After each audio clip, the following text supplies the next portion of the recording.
बोलिए सद्गुरुदेव भगवान की जय। ना गुरुरधिकं तत्त्वं ना गुरुरधिकं तपः ना गुरुरधिकं ज्ञानं तस्मै श्री गुरवे नमः। प्यारे भक्तों, जब भगवान अपने प्रेम से भक्त को, जीव को सराबोर कर देते हैं, अपने भक्त को दर्शन की सुपात्रा जब प्राप्त हो जाती है, प्रत्यक्ष रूप से दर्शन ठाकुर जी का मिल जाता है, छल से नहीं, प्रत्यक्ष रूप से। छल का मतलब तो ये है कि कभी सपने में दिखा गए, कभी घर में इत्थों नजर आ गए, कभी खुशबू फैल गई पूरे घर में, कभी कुछ किसी अलग रूप में दर्शन दे दिया, उसको बोलते हैं छल से। और प्रत्यक्ष रूप से मतलब डायरेक्ट सामने ठाकुर जी मिल जाए। तो भक्तों, मीरा जी का चरित्र आप सब श्रवण कर रहे हैं। मीरा जी को तो साक्षात ठाकुर जी सामने दर्शन दे रहे हैं। आप सब श्रवण कर रहे हैं श्री वृंदावन धाम की दिव्य लीला कि वृंदावन धाम में जो मीरा जी साक्षात भगवान का दर्शन प्राप्त कर रही हैं। प्यारे भक्तों, मीरा जी के सिर पर हाथ रखा ठाकुर जी ने। आप कल श्रवण कर रहे थे ठाकुर जी के श्री चरणों में जब मीरा पड़ गई थी, तो मीरा जी की तो आंखें बंद थी। ठाकुर जी ने प्यार से कहा, मीरा, मैं तुम्हें माधवी कहूं या मीरा? और भगवान कहते हैं कि देखो, तुम्हारा ये जो शरीर है ना, अभी इस शरीर को धरा पर और रहना होगा। मीरा जी नहीं चाहती थी कि अब मैं धरा पर रहूं, इस शरीर में रहूं, लेकिन ठाकुर जी कहते हैं कि तुम्हारा ये शरीर अब अप्रकाशित हो गया, ये प्राकृतिक नहीं रहा। मतलब ये है कि अब ये मर नहीं सकता, इसे कोई मार नहीं सकता। जल, अग्नि, वायु इसका कुछ बिगाड़ नहीं सकते। और ये शरीर कई वर्षों तक यूं ही पड़ा रहेगा तो सड़ेगा भी नहीं, मरेगा भी नहीं। इसलिए संसार में तुम्हारी मृत्यु तो हो नहीं सकती, किंतु तुम्हारा ये शरीर धरा पर रहने योग्य है भी नहीं। लेकिन कुछ समय और थोड़ा आप इस संसार में रहो, भगीरथ की गंगा प्रभावित करती रहो। ठाकुर जी कहते हैं, माधवी, तुम्हारी रहनी करनी सब कुछ अद्भुत है। उसको सुनकर के लोग कलयुग में लोगों का कल्याण होगा, भक्ति का रास्ता मिलेगा लोगों को। इसलिए कुछ समय और रुको। ऐसी प्रभु की इच्छा जानकर मीरा जी का कंठ भर आया। भक्तों, कहा लोक कल्याण के लिए, आपकी लोक कल्याण के लिए नहीं, आपकी इच्छा के लिए ठाकुर मैं जरूर रहूंगी। जब तक आप चाहेंगे मैं रहूंगी। ठाकुर जी कहते हैं, फिर तो मेरे धाम आना ही है तुम्हें। भगवान जी कहते हैं, कि मीरा, मुझे तेरा वियोग भी सहन नहीं होता।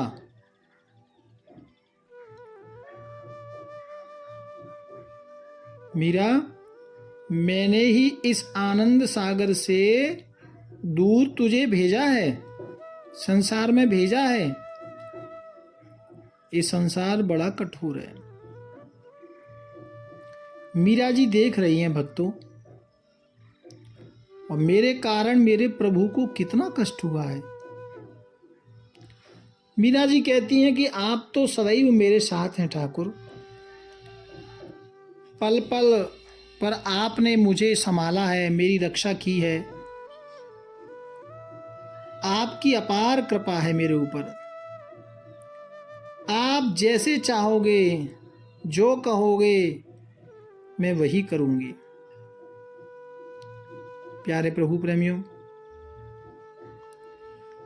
ठाकुर जी कहते हैं तुम्हें कुछ करने की जरूरत नहीं, जो तुम कार्य कर रही हो यही सर्वश्रेष्ठ है। मीरा जी ने कहा, तो आप मुझे कुछ और दिन संसार में रखना चाहते हैं तो ये ठीक है, शक्ति तो आप ही दे रहे हैं नाथ। मीरा जी गल्लाएं भी कर रही हैं ठाकुर जी को, ठाकुर जी का दर्शन भी कर रही हैं। मीरा जी कहती हैं कि आपकी ये छवि मेरे मन में सदा बसी रहे ठाकुर। भगवान कहते हैं, पगली ये सब तो पहले से ही तेरे अधिकार में है। मीरा जी की आंखों में आंसू आ गए और कहा, नाथ मुझे भुलाना नहीं, मुझे अपनी शरण में रखना। और ठाकुर जी मीरा जी को कहते हैं कि अब ये चंपक लता जो आपकी सेवा में थी, ये यहीं रहेगी, क्योंकि ये अपनी इच्छा से ही आपके पास गई थी। तुम्हारे पास भी चंपक लता अपनी इच्छा से गई थी, ऐसा ठाकुर जी का संकेत मीरा जी को मिला। भक्तों, अब चंपा वहीं रहेगी, इसका समर्थन सिर हिला करके मीरा जी ने किया। ठाकुर जी ने ललता दासी को पुकारा और कहा, ललता इसे पहुंचा कर आओ और मीरा को नित्य प्रति रात्रि में यहाँ लीला स्थली पर दर्शन करा देना। प्यारे भक्तों, आज ठाकुर से वार्तालाप हुई है मीरा जी की। ठाकुर जी कहते हैं, कभी कभी यहां भी लाते रहना। फिर श्री जी का आदेश मिला कि मीरा को पूर्व जन्म की स्मृति करा दी जाए, क्योंकि मीरा जी को अभी तक मालूम नहीं था कि मैं कौन हूं। मीरा जी सुन तो रही थी, कोई माधवी कह रहा था, कोई मीरा कहता था। तो किशोरी जी का दर्शन करने के लिए मीरा जी को लाया गया भक्तों, ललिता सखे के द्वारा। प्यारे प्रभु प्रेमियों, किशोरी जी के पास मीरा जी आई हैं और किशोरी जी के चरणों में अपना सिर रख दिया। श्री जी ने मस्तक पर हाथ रखा और कहा, उठ बहन, तेरे कलुष का निवारण हुआ है। जब तक तुम वृंदावन में रहोगे तब तक ललिता सखी तुम्हारे साथ रहेगी। ऐसा श्री राधा रानी ने एक सखी और मीरा जी को दे दी। तुम अधीर ना हो। श्याम सुंदर करुणामय हैं, घबराना नहीं, और फिर अंत में तो तुम उन्हीं में ही विलीन हो जाओगी। और क्या चाह है, और क्या चाहिए? मीरा जी ने कहा श्री जी के चरणों में प्रणाम करते हुए, मुझे सब कुछ मिल गया, बस आपके चरण रज का आश्रय मेरे से छूटे नहीं। इतना मीरा जी ने कहा, मस्तक को झुकाया और श्री राधा रानी के चरण की धूल मीरा जी ने उठा ली। भक्तों, अपनी चुनरी में बांध ली, कुछ माथे पर लगा लिया। भक्तों, ये सब रात में दर्शन मीरा जी को हो रहा था। ये सब रात्रि में मीरा जी को दर्शन हो रहा था। फिर मीरा जी ने देखा कि चंपा दिखाई नहीं पड़ रही। मीरा जी के नेत्रों में तो अश्रु हैं भक्तों। अब क्योंकि भगवान ने बता दिया था कि चंपकलता तो यहीं रहेगी, तो दर्शन की जो छवि थी वो मीरा जी के नेत्रों में उसकी खुमारी भरी हुई है। भक्तों, ज्यादा कुछ तो मीरा जी कर नहीं पाई। एक चुटकी रज जरूर प्राप्त की थी राधा रानी की। प्यारे भक्तों, ललता सखी मीरा जी को वृंदावन जिथों रहती थी छोड़ने आई और रात्रि में विश्राम किया तो सुबह विलंब हुआ। अब मीरा जी उठी तो देखा चमेली नहीं है, वो चंपकलता। लेकिन मीरा जी को याद आया कि अब वो तो मेरे पास आएगी नहीं, ठाकुर जी की ऐसी इच्छा है। प्यारे प्रभु प्रेमियों, इधर जो चमेली नाम की दासी थी, सुबह प्रातःकाल उसने मीरा जी को पूछा, भाई साहब चंपकलता नजर नहीं आ रही है।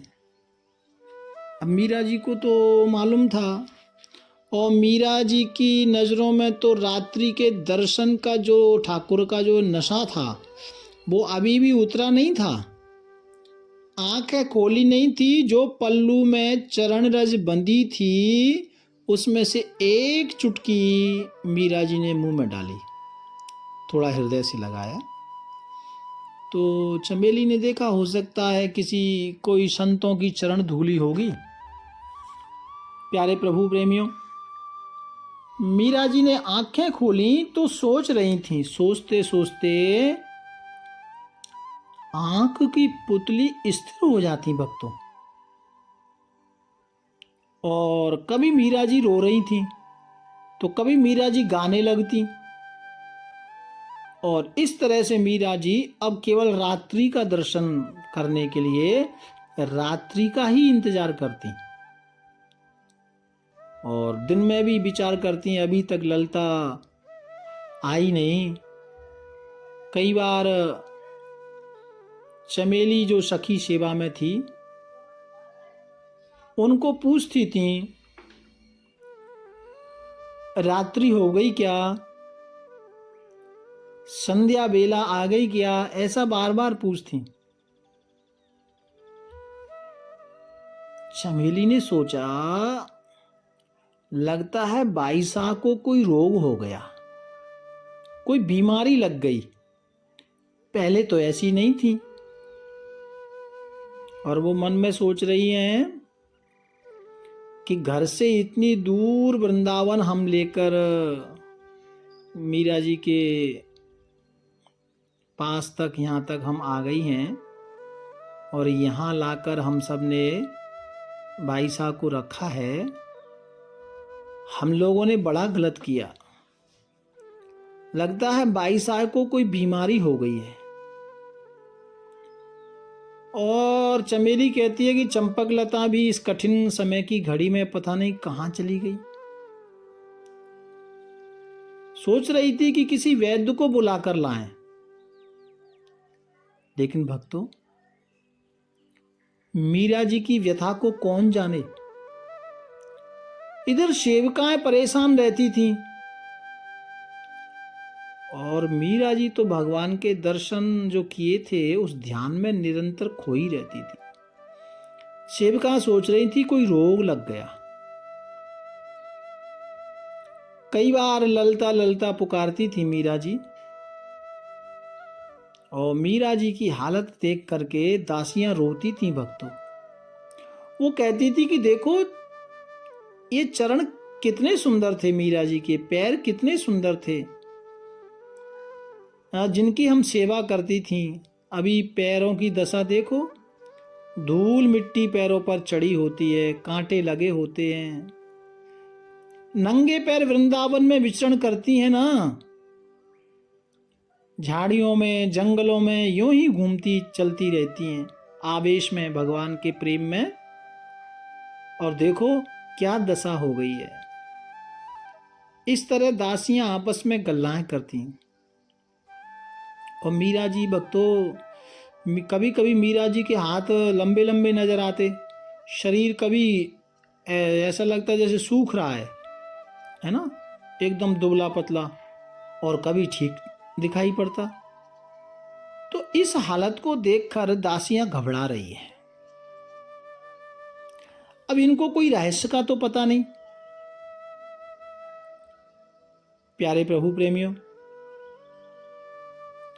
इतने में ही वहां संत आते हैं।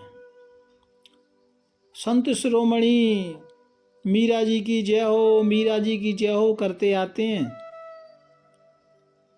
तो ये दासियां कहती हैं हमारी स्वामिनी को तो इतना कष्ट है, बीमार हैं।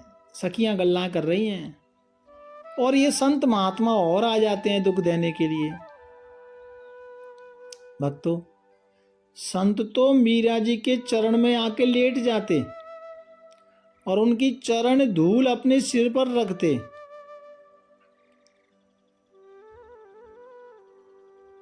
इधर दासियां बड़ा बस यही विचार करती हैं कि अब क्या होगा, मीरा जी तो बीमार हैं और ये संत और आ जाते हैं, हम लोग तो पागल हो जाएंगे विचार कर करके। और फिर ये चंपक लता का भी मालूम नहीं, इतने कष्ट में ये चंपक लता भी जाने कित्थों चली गई। ऐसा विचार सखियां कर रही हैं भक्तों। वृंदावन में जब मीरा जी रहती थी तो वो तो संत आते रहते थे दर्शन करने के लिए।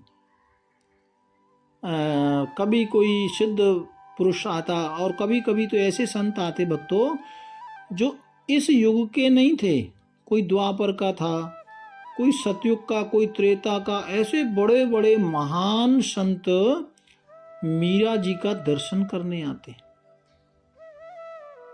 और जो मीरा जी का, क्योंकि कुटिया तो छोटी थी ना,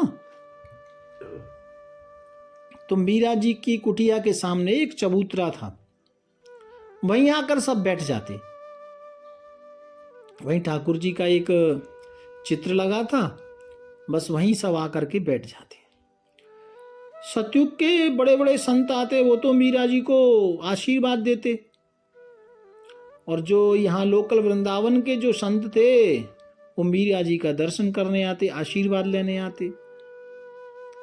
और वहाँ जो भी संत आता सबको भोग प्रसाद दासियां देती, प्रसाद खिलाती। मीरा जी अपने हाथों से बनाकर प्रसाद खिलाती भक्तों।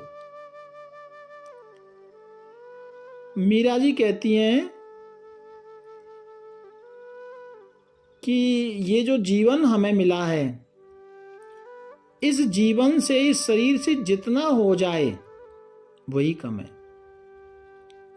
और बड़े बड़े संत आते, बैठ जाते चबूतरे पर आकर और मीरा जी के चरणों में प्रणाम करते, कहते माँ कुछ हरि नाम सुनाओ, माँ कुछ हरि नाम सुनाओ। तो मीरा जी बड़े भाव से संतों को ठाकुर का भजन सुनाती भक्तों। और अभी संत आ गए थे, बड़े बुजुर्ग संत थे, बड़ा मेला लग गया था संतों का। आग्रह किया चरणों में, माँ जी कुछ सुनाओ। तो मीरा जी ने अपना एक तारा उठाया और गाना आरंभ किया। श्याम मने चाकर राखो जी, श्याम मोहे चाकर राखो जी, गिरधारी लाल चाकर राखो जी, चाकर रहसूं बाग लगासूं, नित उठ दर्शन पाऊं, चाकर रहसूं बाग लगासूं, नित उठ दर्शन पाऊं, वृंदावन की कुंज गलिन में, वृंदावन की कुंज गलिन में, गोविंद लीला गाऊं, श्याम मने चाकर राखो जी, श्याम मोहे चाकर राखो जी, चाकरी में दर्शन पाऊं, सुमरन पाऊं ना खर्ची, चाकरी में दर्शन पाऊं, सुमरन पाऊं ना खर्ची, भाव भक्त जागिरी पाऊं, ओ भाव भक्ति जागिरी पाऊं, तीनों बातें बरसें, श्याम मने चाकर राखो जी। मीरा जी कहती हैं, ठाकुर जी मैनू चाकर रखो अपना, आज तुहाडा बाग लगावांगा, नित उठ आपका दर्शन करूंगी, और वृंदावन की कुंज गलिन में आपका दर्शन करूंगी, चाकरी करूंगी आपकी, और सुमरन करूंगी बिना खर्चे के, है ना। भाव भक्त, जो भाव की भक्ति की मैनू जो जागीरी मिलेगी, जो मुझे तनख्वाह मिलेगी, ये मेरे लिए काफ़ी है। और मोर मुकुट पीतांबर सोहे, गल वैजंती माला, मोर मुकुट पीतांबर सोहे, गल वैजंती माला, वृंदावन में धेनु चरावे, मोहन मुरली वाला, श्याम मने चाकर राखो जी, हरि हरि नव कुंज लगाऊं, तड़ी सुंदर सुंदर कुंज लगावांगी, ऐसा मीरा जी बोल रही हैं। और विच विच राखूं बारी, संत संवरियारो दर्शन पाऊं, संत संवरियारो दर्शन पाऊं, पेहर कुसुम वेसारी, श्याम मने चाकर राखो जी, जोगी आया जोग करन को, तप करने सन्यासी, जोगी आया जोग करन को, तप करने सन्यासी, हरि भजन को साधु आया, हरि भजन को साधु आया, वृंदावन का वासी, श्याम मने चाकर राखो जी। ऐसा मीरा जी भगवान का भजन गा रही है अपने गिरधर गोपाल के लिए। आधी रात प्रभु दर्शन दीना, अब जो मीरा जी ने दर्शन किया ना, हाँ वो छवि दर्शन कर रही है भजन में भी। आधी रात प्रभु दर्शन दीना, जमुना जी के तीरा, आधी रात प्रभु दर्शन दीना, जमुना जी के तीरा, मीरा के प्रभु गिरधर नागर, मीरा के प्रभु गिरधर नागर, हृदय बड़ो अधीरा श्याम मन चाकर राखो जी। नित उठ दर्शन करने जाऊं, नित उठ दर्शन करने आऊं, झाड़ू मारूं सू श्याम मन चाकर राखो जी। भक्तों, जो जो मीरा जी ने दर्शन किया जिस लीला का, वही मीरा जी के मुख से निकल रहा था। और संत बड़े भाव विभोर होकर मीरा जी का ये भजन पद श्रवण कर रहे थे। धन्य है मीरा, धन्य है मीरा, ऐसा संत बोल रहे थे। और जो संत मीरा जी का दर्शन कर पा रहे थे भक्तों, सब कह रहे थे कि धन्य है, धन्य है, धन्य है, मीरा जी धन्य है, ऐसा सबके मुख से निकल रहा था। और संत कह रहे थे कि मीरा जी का दर्शन पाकर हम सब धन्य हो गए। और सब संत महापुरुष जो द्वापर के जो बड़े वैसे साधु हैं, जो कंदराओं में रहते, वो तो मीरा जी को आशीर्वाद दे रहे हैं।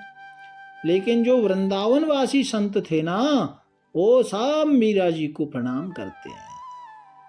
तो इस तरह से मीरा जी वृंदावन में वास कर रही है। और हम सब भी मीरा जी के श्री चरणों में प्रणाम कर आज का विराम यहीं देते हैं। कल फिर चर्चा करेंगे। प्यार से बोलो राधे राधे।